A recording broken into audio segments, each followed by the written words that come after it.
Good morning, good afternoon, good evening, wherever you guys are at. Hope you're having a fantastic day. It's SoulSaint here, and I gotta be honest with you guys. There's a lot of events that are currently active inside raids. So what a time to be alive. What a time to be a raid player, right? So we're gonna break down the 3 different events that are currently active right now, and I wanted to give you my thoughts and opinions on the matter, and we'll kind of go from there into each of the different events. And I know there's a couple ones that are a little controversial, a little bit like leaving some interesting perspectives on, and then of course we'll end it off on something that's pretty big that we can hopefully get a pretty positive experience from. So let's get into it. Let's get into it before I get too far. So we do have an active Titan event for the Lunar Festival. So it says participate in various events and tournaments during the Lunar Festival to earn awesome rewards and much more.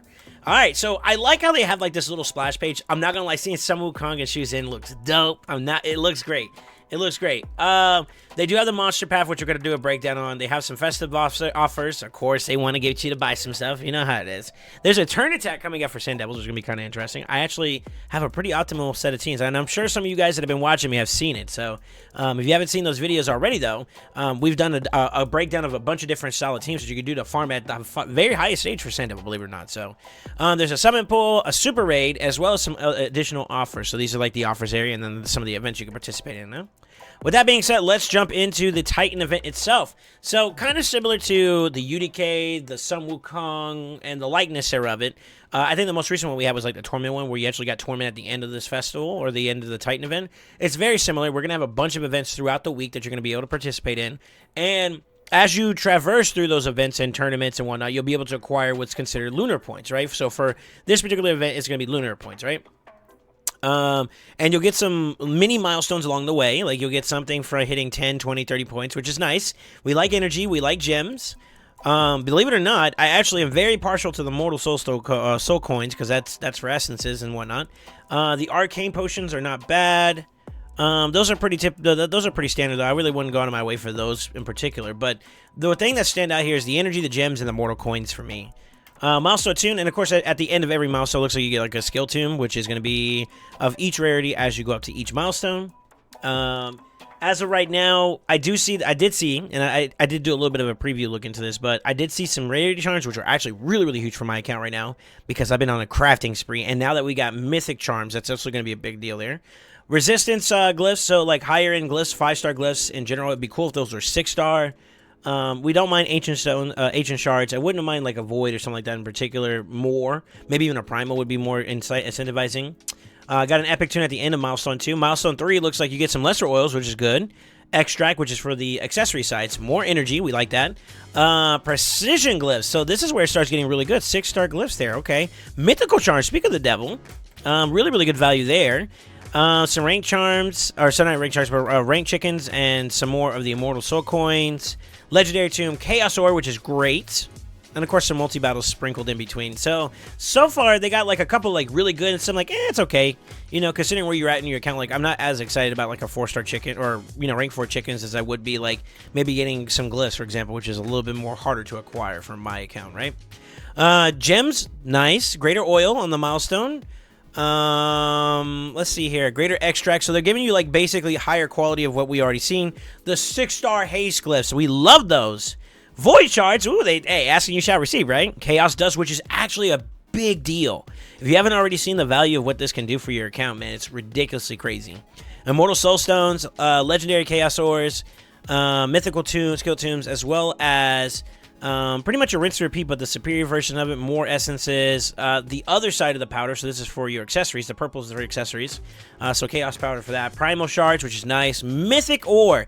Mythic chaos ore at 6-star. And then, of course, the big reason why you'd even do this event in the first place would be the Blade Master Perfect Soul. Souls are they're pretty much almost mandatory nowadays if you're going to be competitive in PvP, or if you're trying to make big segue into like higher plateaus for PvE content, which blessings just add to the mix. And believe it or not, 4, 5, and 6 are really, really demanding in terms of like essences or getting lucky, for lack of better words, if you're pulling from your soul stones. So big value there in terms of just going straight to 5, and all you have to farm for is enough to get 6 if you ever get into the shop. So big value there. Is a champion worth going for? I would say that if your account is one of those type of accounts that you don't have crazy amounts of champions to work with, and you did go for a Blade Master, for Zenogre Blademaster, I would say that's probably worth it. Especially if you plan on using it for the interim or for the foreseeable future. This is a great thing to get because it'll propel you to a more progressed state in the game.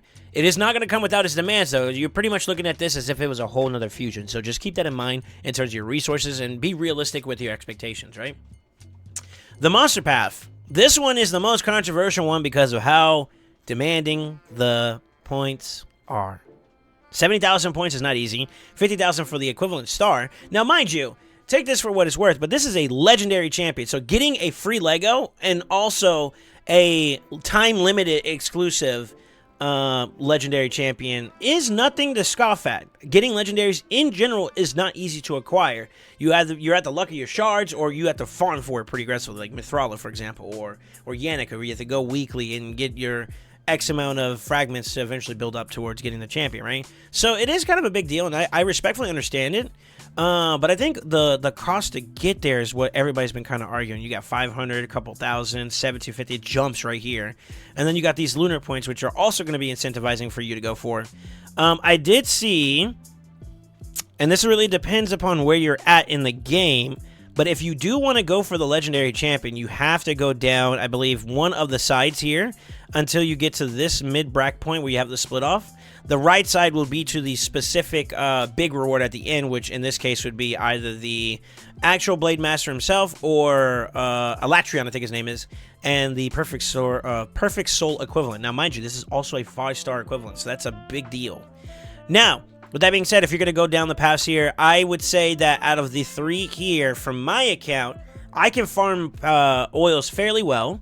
Gems, this is enough for at least maybe 1 refill. And, of course, the charms, they pretty much neutralize each other. I think that you can get some of these from the shop, or you can get them over time from daily login, things of that sort. So it's not really that big a deal. Like the appreciation pack you get at the beginning of every reset, you can get pretty much like a combination of these two every single time. So like that's not like a really high selling point. Same thing with the top inside. So it has to be right here. Is the oil more value to you, or is the essence more value to you? On my account, or at least in my experience right now, I would say that because there's been plenty of chances and opportunities for me to get soul and I just came up short, this essence is going to be much more valuable. So I think what I'm going to do, also silver to energy, I'd rather take the energy, just a no-brainer. I'm going to probably start down the right side path until this junction right here, and then we go to the left to get to the center to get our first 2 keys. At this point, this is where it's a little bit unfortunate because I think they did this very cleverly. In terms of what you're going to want to go for, there's no point in going for the soul if you don't have the champion. So more often than not, you're going to have to lean on the left side. This is where I would pause. Although the resource value that I would say it leans more to the early side before the junction on the right, I would say that it probably would be better to lean on the left side so that you can get the keys and then immediately go from here straight down to the left so that you don't have to go bottom right here and then have to come back up and do this all over again. And you can go immediately for the legendary champion himself. So I think that if you even already have this champion, I don't know if maybe it was available for shard pull somewhere or something around those lines, then maybe, you know, you have this already, then you could make a justification of going for the perfect soul. But to be honest with you, having 2 of the same, I don't even know if that's possible. But if it is, why not, right? Faction Guardians. I don't know. I'm just saying. It's another example. But mind you, like I said, this is a pretty demanding point value to go for. So if you're trying to min-max, I would say that if you're just going for the Legendary Champion, stay to the left side, get your 2 keys, then come back here and power your way through all the way down here. And then I would take your time or try to take some effort and make a little bit of a headway down this way. If at least getting the lunar points may be of value to you, or down the road you could try shooting your shot for some perfect souls. So that might be a pretty big deal there. Is it worth it? I think that it really depends on your value of this champion. I think that the people who like to go for their Pokédex completion is the way we like to talk about it in my streams. Definitely could be valuable for you to go ahead and go out of your way to get them, right? But I think that, like, in terms of case use application, I'm not too sure if this one was, like, super exciting right off the rip. I did see that the increase in duration of random buffs on all allies by 1 turn, at least 2 of them from an A1 capability, is kind of cool. Increased defense, shield, really cool. If the target is a boss, they're protected, which is really value in areas where it could get stolen. Think about Hydra, for example. Just to name a few areas. Remove all debuffs, place the block debuffs on all allies for 2 turns. It's also protected if it's in a boss fight. Very valuable. This guy may also be of value in City of Sandranos down the road too, so just keep that in mind. Speed Aura is really, really good for dungeons. And then, of course, his turn meter, every single time a debuff is placed on them, is really boosted. And then also healing them whenever a debuff expires or is removed. So whenever they're cleansed, he's doing a pretty big splash heal on himself. So really, really great way to be able to self-sustain and be very effective as a support. Sticking true to the character type or the champion type there. It's really, really cool. I think the guy looks dope. I'm gonna be honest with you. The scythe is nice, and the Monster Hunter themed armor is bueno. They always kill it in the graphics department. Those are two big events that I think that are pretty good. I think that, if anything, I'm going to try to go for it. Let's take a look at the breakdown for the points. So, if you want to level up champions or use your soul stones, now's the time to do it. Leveling up champions seems to be a pretty big one. So, this is like a champ training mixed with a soul rush. Because it's not what you get, it's what you use to get points for the soulstone side. So the bigger the soulstone, the more points you're gonna get just in general, right? So that's automatically like an indicator about what you can expect there. But I think a lot of players, if you have energy to convert into points here, you're probably gonna end up farming a lot of champion levels and trying to upgrade champions in terms of ranking them up and leveling them and whatnot. So this is probably where I think a lot of people are gonna lean towards. Getting rank up to like 6 stars is gonna be pretty valuable. Same thing with 5 stars. I would even say 4 stars. 110 points is nothing. It's nothing to scoff at. And then, of course, pulling your soul stones. I think this is a good time to pull soul stones. I would pull my soul stones just to see if I get anything good, anyways. And then from there, you know, we go farm some food to start upgrading some champions we want to work on. You know, there's a lot of value there, for sure, I do think that the price point could have been split in half, and it'd still be challenging enough. And then that brings us to the next one. Since the game wants to spoil it for us, we have a specialist summoning event. I believe that Plarium is advertising this one as a event that's based off of a decreased speed oriented style approach. I believe that's the intent behind this. So I think each one of these guys have decreased speed in some capacity, if memory serves me correctly. So I don't know if you guys are seeing it as I'm clicking through some of them. Really exciting. And there's some really interesting ones in here, particularly one that I know a lot of people want. So very, very cool aspect to see. And to be honest with you, I want one myself. Now, here's the thing, right? I try to do a little bit of a breakdown on these summoning pool events, these Prism events, to give you guys insight as to what I see would be valuable, and then you can kind of internalize it and then take what's applicable for your account, and then you make your own conscious decision after that. So this is just my consensus on it, and then you could take what's good for it and then discard the rest. That's the best way I could probably suggest it for your accounts, because I can't see y'all's accounts. With that being said, let's go ahead and talk about the disclaimer first and foremost. If you already have any of these champions, one good reason or justification to get a second one would be for Faction Guardians. Faction Guardians is a little bit more down the line for an in-game perspective. It is something that you're going to want to do to get yourself some a little bit more extra stat bloat for some key champions and specific factions. I'll give an example. Those of you guys that don't know, if you see my live arena sessions and whatnot, I've recently acquired a champion called Georgia the Breaker, right? Very, very strong champion. He's one of the top tier PvP nukers in the game, right? But the problem is like, one, I don't know if you saw, my blessing is only level count 1, so that's something I'm working to, if I can get it or if we find it in the shop, it's a priority for me, right? But also, the Knights Revenant Faction Guardian section, where you can get extra points just by having duplicates, right? I only have Cavalix at the moment, so, you know, I don't have that extra 10%, which could give Georgia just enough damage to be able to one-shot people, right? You're trying to get into that territory where you can really hit and be a menace to society, and all the other additional stats are just complementary or helpful to keeping them alive or to keeping them effective, right? So, in this particular case, for me, I do see, like, champions, for example, Theodore. I do have a Theodore already. That may be worthwhile to grab because it'll give me Faction Guardians. And then also, in terms of like speed running some particular dungeons, like think about Spider, for example, with an HP burn comp. I did some videos on that. Adding another one of those to the pool actually would make it very, very strong in terms of speed running and like getting to a point where like I'm hyper farming. It's very effective. It's very fast, right? But then there's some other champions that are actually noteworthy. So one of my regrets is I didn't go for Strategos Islin, and this is around the time frame where I adopted the mindset that, like, all right, Faction Guardians is actually kind of important. High Elves, for example, I think about Arbiter. I'm trying to make her super fast. If I had my Faction Guard is completely finished, that means I have an additional 10 speed on her, which makes her more effective. The HP, the defense, all that just complements her survivability and efficiency at what she does, right?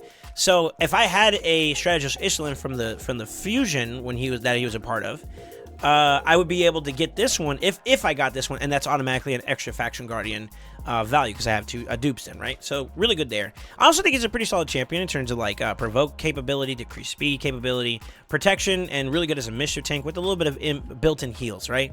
He has an aura too if you want to place him as a lead champion too, so very valuable. Oella, I'm a little stricken by this one because I do think that like she's going to be really good in key areas, and this goes for all the legendaries, Cintranos, and epics for that matter. Cintranos kind of flips the dynamic by which champions are no longer all useless. They're all valuable in some capacity. But in particular, outside of her increased duration ally buff, when I remember seeing her in some of the original metacons for Hydra, which was the Infinite Shield comp, which had to do with Corpulate Cadaver before it got nerfed. She was actually pretty interchangeable with some other champions because she increased the duration of all buffs, right? So you want to keep that shield going for as long as possible while it's being expanded, and Corpulate Cadaver can, you know, benefit from it. I did see some other comps where she's valuable from a dungeon stat requirement.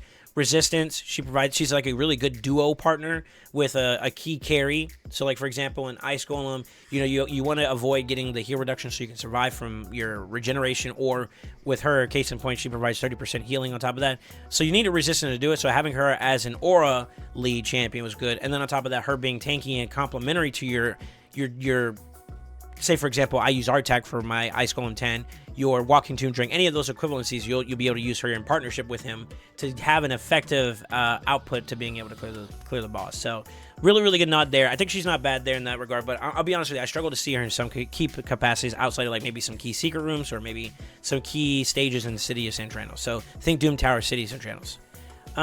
Same thing with Countess Lix. I really don't see too much crazy value. I do know that she has a really cool partnership with Ashelon, which can be kind of annoying, but more competitive teams, more progressed teams in Arena don't look at Countess Lix as a big threat, to be honest with you. So I don't see that being too indicative of an enticement. Demon Spawn is actually one of the better ones for Faction Guardians, so that's actually really good value there. She has a really cool design, very reminiscent of Sissia. They actually have a similar character chassis model, if you're familiar with like a little bit of like design in terms of graphical design. Really cool kit. She has some really good boosting, decreased turn meter, so she has a little bit of a resetter, but it's on a very hefty cooldown. I think it's 5 when fully booked, so, you know, I don't know if that's necessarily worth, but decreased speed across allies is not too bad. And then, of course, having a little bit of a A1 single target weekend could be valuable depending on where you're using her. Now, the real seller here, and this is the big one. This is the big incentive to pull for this Prism event, and I'm not going to lie, it may be justifiable just alone because of her. And here's why. This champion, I did a little bit of a mini showcase for her just to show you the potential of how well she can hold control in Hydra, particularly in two key areas, which is the Mischief and the Decay. Those two heads are the worst ones to deal with, in my opinion, from a controllability standpoint in Hydra, and she does something that helps you affect both of them. So, Provoke controls Decay, Hex allows you to target and splash damage everyone, including specifically the Mischief Head. So the targeting of for Mischief Head is like key there because you need to have a Hex there, right? But then she also provides decreased speed, which is super valuable because you're going to realize as you go into higher progression of Hydra and you go the distance for like, you know, turn count, you'll notice that the boss picks up. It has like an internal soften rage where they start picking up momentum. Your champions are getting eaten faster. They're starting to ramp up to a point where like it's inevitable that eventually you're gonna fall apart. Your team's gonna fall apart unless you have really strong control limits and your tune and your builds are very optimal, right? And one of the things is by incorporating a very key component, which is decreased speed.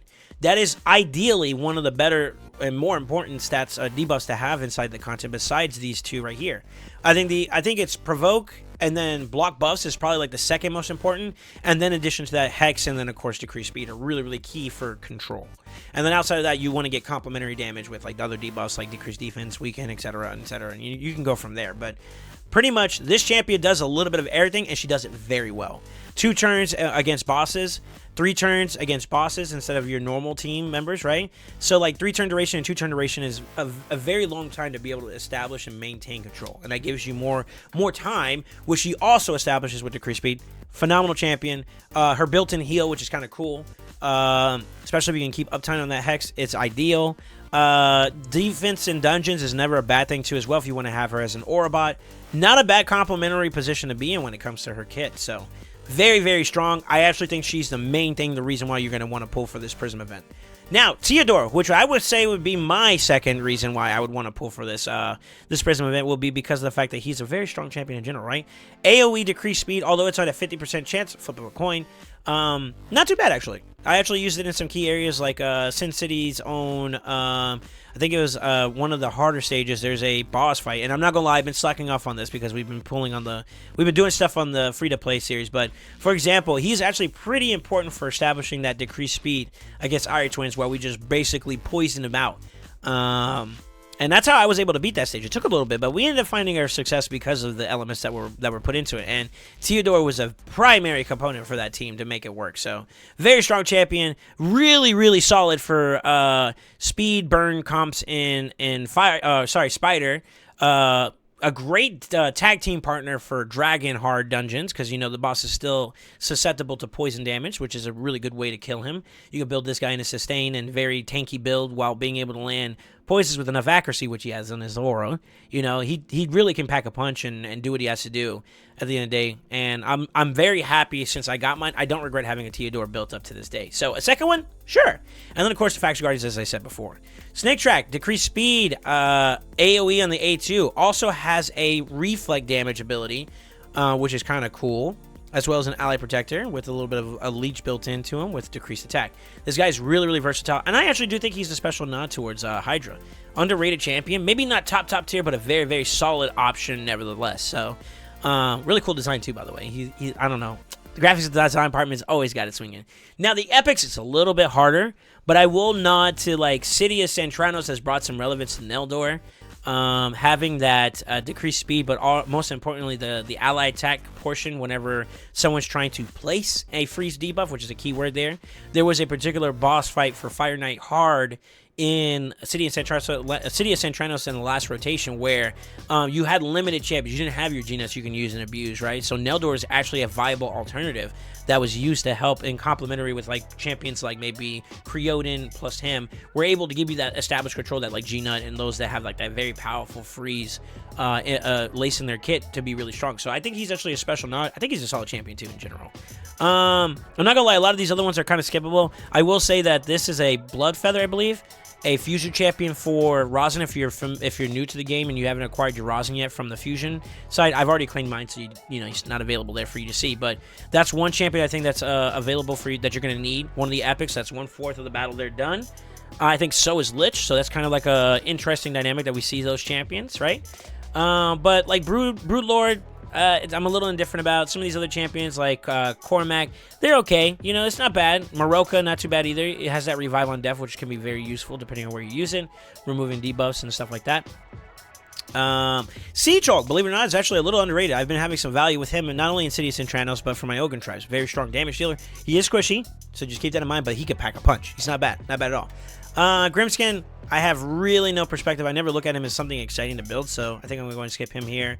This is one of the new ones that came out. The Bovos Sharphorn has a really cool kit. I believe he's the one with a built-in decreased crit damage and crit rate.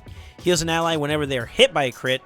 And then, of course, decreased speed. It's a little contradictory here, but giving the remove and the buffs as a part of a dynamic of his kit could be very, very solid. Now, a really strong champion that I actually think I don't regret building up all the way to 60 is Ruella. Very, very strong champion. Really, really dope, actually, to be honest with you. I use her in my Sandoval team, believe it or not, which we did the video on, so shameless plug here moment, you know what I mean? Lady Annabelle, really good for, I think, like Bommel type comps, because I think her passive triggers as a part of whenever an ally or an enemy dies. I think those are considered an enemy, so their explosion actually helps you kind of counterbalance that, so you actually can sustain through the bomb damage and whatnot, right? Stag, really good decreased speed, really good decreased defense and decreased attack from an AoE perspective, increased accuracy, which is really, really cool. Phoenix, really good for Ice Golem, one of the strongest A1s in the game. So really good for damage output. Has that block revive, which is actually kind of annoying against like a Sun Wukong, for example. But very easily countered by UDK if we want to talk about PvP standards. But those are some noteworthy ones I would say are very, very valuable. Now, with that being said, I want to share this moment with you guys. I want to give a big salute out to my friend, my clanny Chaos, if you're here. Thank you, sir. And he's actually going to gift us a couple of Prism crystals to some pulls, and we're going to do it as part of this video. So hang tight while we get this situated. And actually, I might be able to do this very fastly. So if you can hold tight, let's see. Don't want to dox myself. That's the most important thing here. We're going to do 2 purchases. And then from there, we'll go ahead and pull these for you guys live. See if I can find one more purchase. And away we go. All right, so 250 per every 10. And I think that gives me I'm almost enough into being able to do another 10 pull. But we'll do at least one 10 pull with you guys live here or as a part of this video. We may do some more during our live stream, so if you haven't already considered following us on Twitch or on YouTube, we're also live there too. We multi-stream. Don't forget to subscribe and leave a comment about a champion you would like to see get grabbed. In addition to that, we're live on Twitch and on YouTube every Tuesday to Friday around 1 p.m. Eastern is when I normally start, and we go for a pretty long time. So if you have questions or if you want to be a part of the experience whenever we're doing something live, feel free to join us there. Okay. With that being said, praise. Let's go, baby. Give me something good. I just want one yellow. It'd be nice. Purple. Purple. Sorry, this is how I normally am whenever I'm pulling charges. This is ridiculous, you know. It may be just a straight purple grab. I'm not gonna lie. These are very, very spicy Prism events. They're either bangers or they could be really good. They could be really bad. I'm not entirely sure. Come on, baby, love me one time. Oh, it's all purples. Unlucky, man. I'm actually gonna get a screenshot of this and I'll send this to the homie since he actually gifted that to us. We don't have enough for another pull there, so I think I'm gonna hold off for now.